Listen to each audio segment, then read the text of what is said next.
Hoje um tema muito importante. Hoje a gente vai conversar sobre uma pessoa muito importante na medicina hiperbárica brasileira, Dr. Álvaro Osório de Almeida. Dr. Álvaro Osório nasceu na cidade de Porto Alegre no dia 6 de novembro de 1882.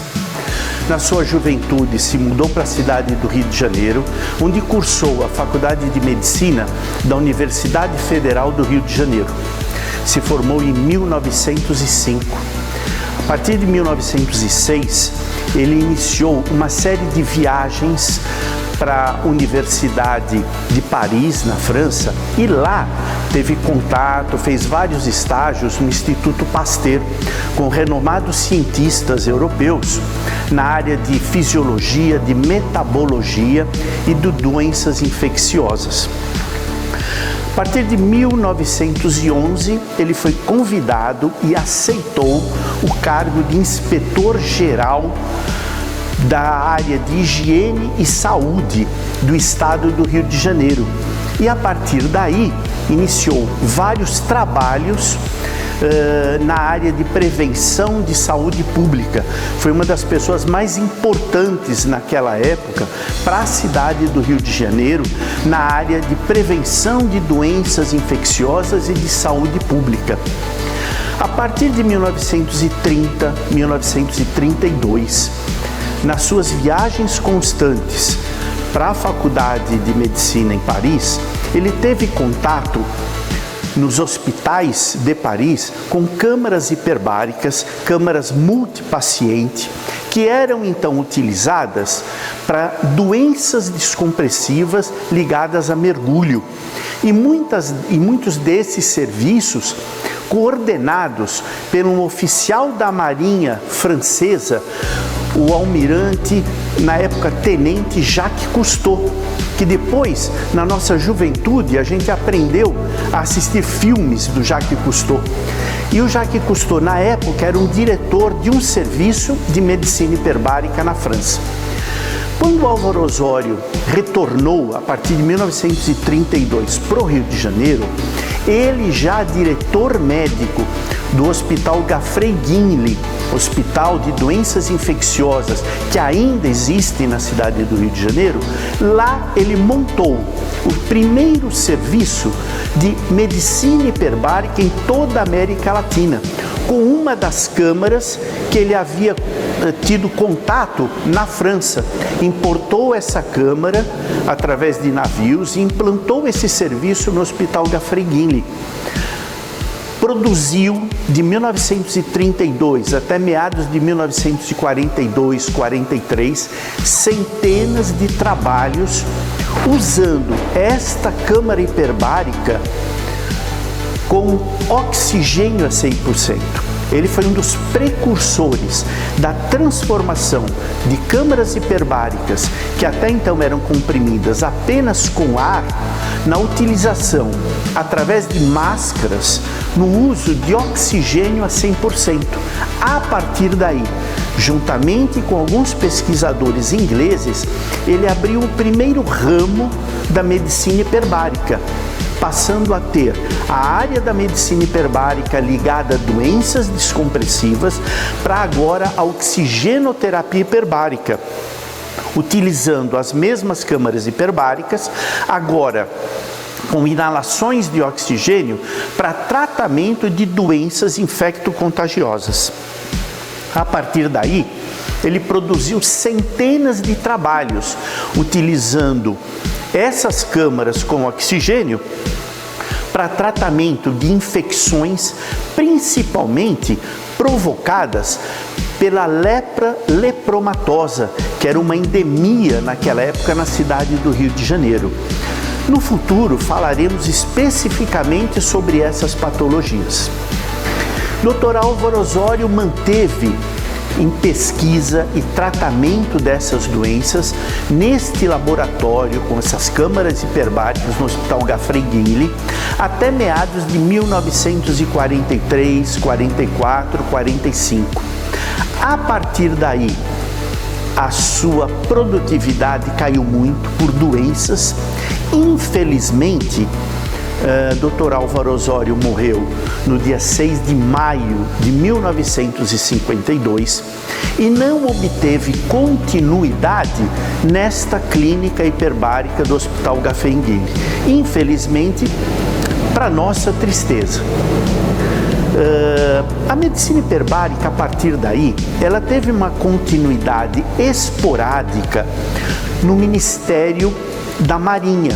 Como era uma câmara que se prestava inicialmente a tratamento de doenças oriundas do mergulho, a partir de 1980, 1978, 79, a Marinha do Brasil montou um serviço de medicina hiperbárica na cidade do Rio de Janeiro para tratamento dos seus mergulhadores.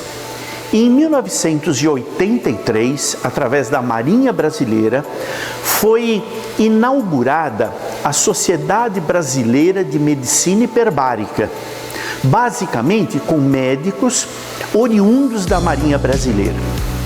Em 1983, um cirurgião geral, professor da Faculdade de Medicina da Unicamp, Dr. Paulo Iazetti, fez um curso sobre acidentes de mergulho e resolveu montar um centro de pesquisa em medicina hiperbárica no Hospital das Clínicas de Campinas, ligado à Faculdade de Medicina da Unicamp.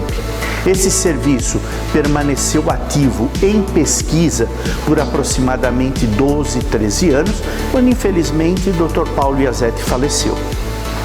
Em 1992, eu tive a oportunidade de fazer parte de um pequeno grupo com mais 3 médicos aqui no Hospital das Clínicas da Universidade de São Paulo.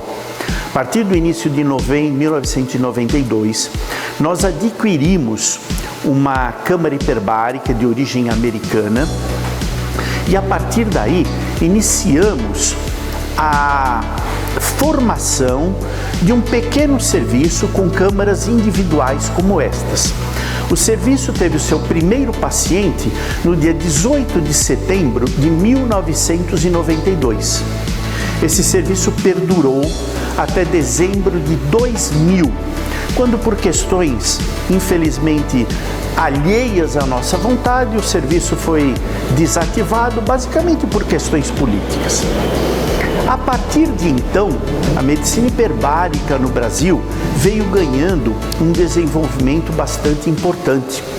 Em 1995, o Conselho Federal de Medicina, o Conselho Regional de Medicina do Estado de São Paulo, promulgaram uma série de normativas médicas para o uso e aplicação da oxigenoterapia hiperbárica no Brasil.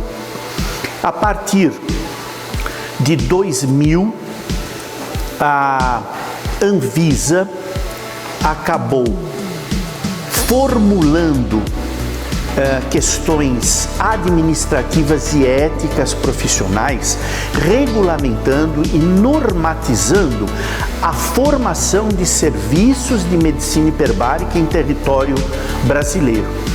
E, finalmente, em 2010, a ANS, a Agência Nacional de Saúde Suplementar, regulamentou um rol de patologias aprovadas e autorizadas para os serviços de saúde suplementar e de convênios de saúde.